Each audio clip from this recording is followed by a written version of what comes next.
Heidi, hi! Well, I am actually going to do the coastal walk from Coogee to Malabar Headland National Park and on to Malabar Beach. So I've never done this walk before. I've only done the Coogee to Bondi return walk, and I've done that a number of times, which is an incredible coastal walk. If you are in Sydney, get the chance to do that walk because it really is incredible. So I'm going in the opposite direction, heading south today on a new adventure, a new trek. So come along with me.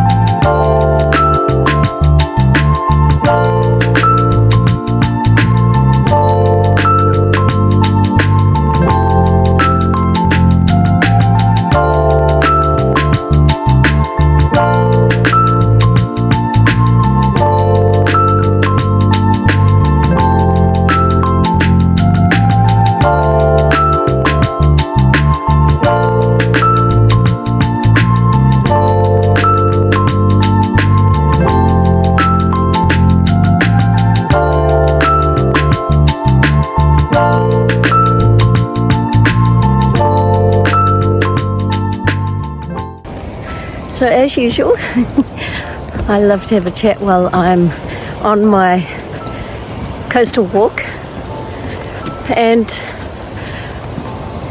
something came up this morning on my Facebook Messenger. A friend had actually shared this interview with the Courier Mail that a guy who had been fined by the Gold Coast City Council for living in his van on the Gold Coast, and it was a substantial fine. I think, if I recall, it was about $800, and he's working and travelling while he's working, because that is the kind of work, the industry he's in, where he has to travel and work. And so when you're working remotely, it's really difficult to find permanent accommodation.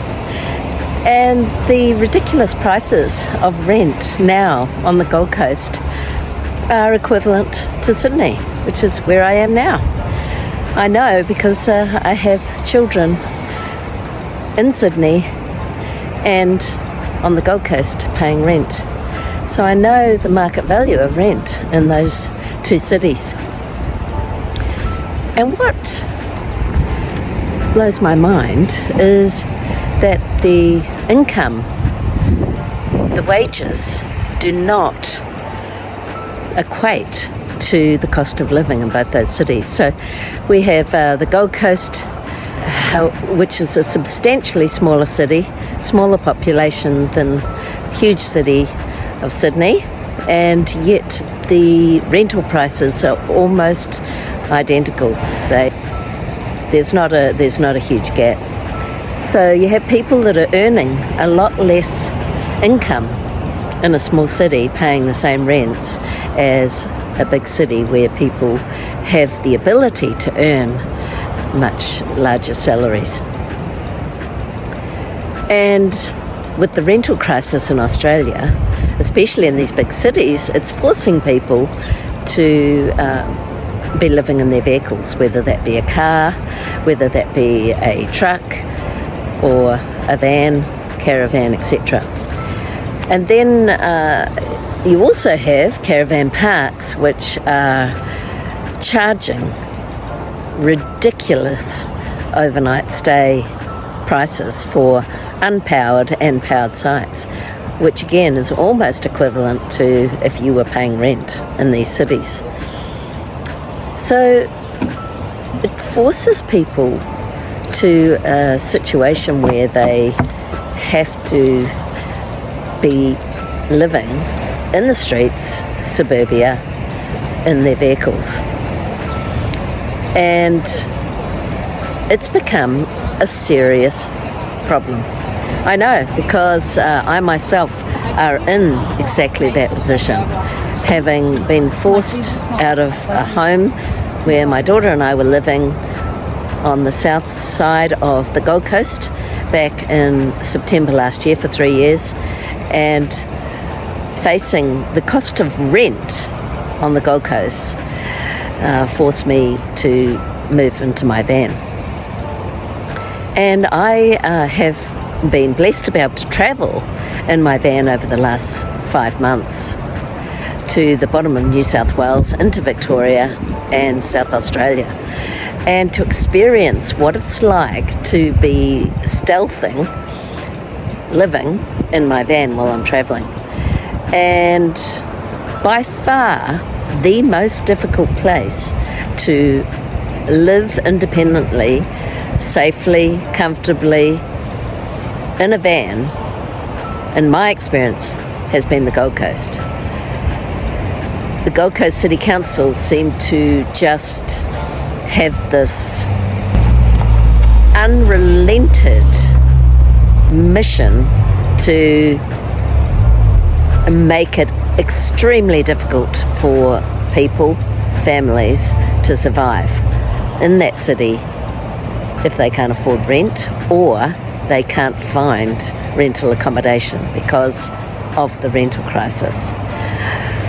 I know that, when people are looking for rentals, there are literally 30, 40, 50 people rocking up to those rental properties to apply for a very basic standard rental accommodation. So we have a real problem.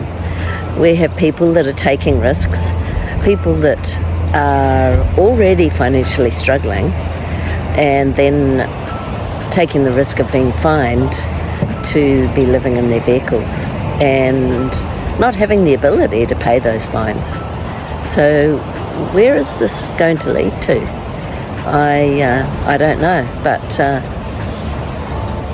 my plan is to move back to the Gold Coast, and at present to rent a bedroom in a shared accommodation is about $350 a week. It makes it incredibly difficult for young people to be able to afford to buy homes. I see that as time goes on, the only way that young people are going to be able to get into the real estate market is if they either have professional careers and living a very basic lifestyle in order to save and buy their first home with a massive mortgage, and the financial commitment of that and the strain on relationships is extremely challenging, or they inherit something from their families, or of course the other option is that they go into some sort of co-investment with family or friends and buy real estate together. The dream of owning real estate in Australia for a young person is becoming extremely challenging.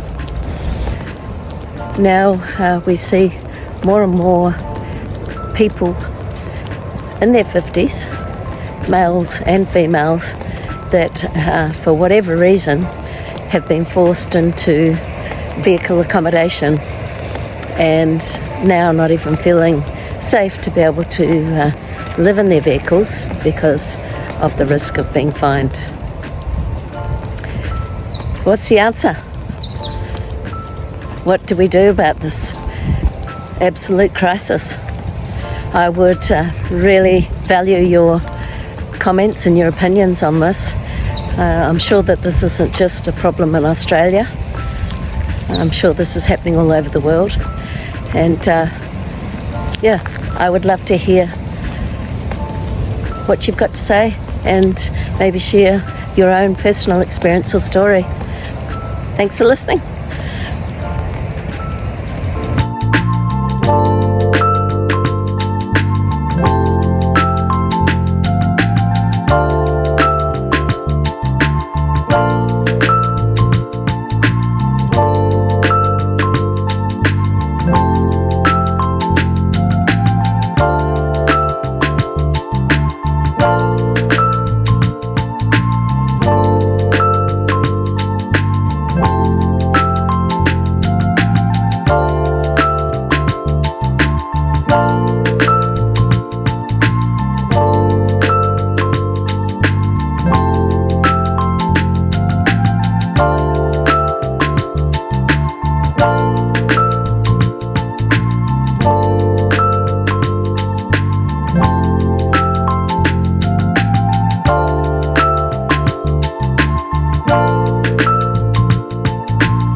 just come into Maroubra, and there's a really cool bakery called Grumpy's Bakery. You can see it. It's just there on the corner. I think that's it. Yep. And I've got a Moroccan lamb pie for lunch. Check it out. Yummo. And look at the view.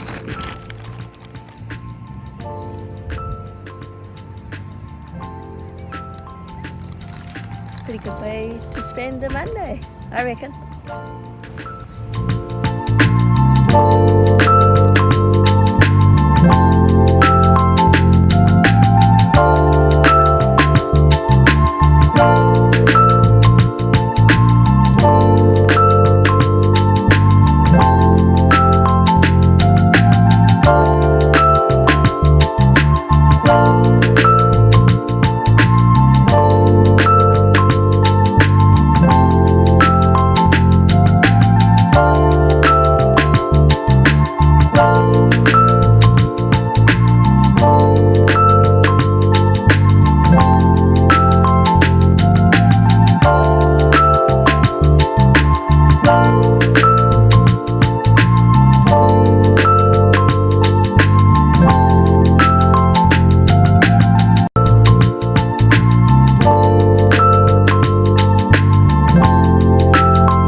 So I've just arrived at Malabar Headland National Park, and I've walked from Coogee. Beautiful coastal walk in Sydney, Australia.